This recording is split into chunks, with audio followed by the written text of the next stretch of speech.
الله الرحمن الرحيم. من أخوي يوروم يربان إمرو لديدا لشاري خانقين أم خزمانمان لهمونا وشجاجاكاني عراق ولدروي عراق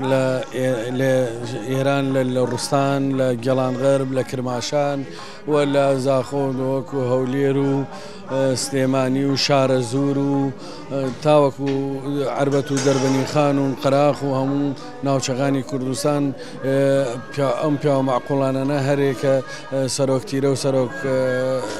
بنماليكن تشريفيان هنا وبخانقين وتوانيان امرو نمایشێکی ڕەسەنی کوردی لە کەلتوری کوردەواری جوان لەم سنوورە پێشکەش بە دەڤەرەکە و خەڵکی ناوچەکە بکەن و ئاشتی و تەبایی و یەکسانی و برایی لە بین پێکاتەکانی ئەم شارە و دواتر بڕیاریاندا من بە برا بچووکی خۆیان لە شاری خانەقین دابنن بۆ خزمەت ئێڵی کەڵهۆڕ لەم ناوچەیە و لەم مەنتیقەیە.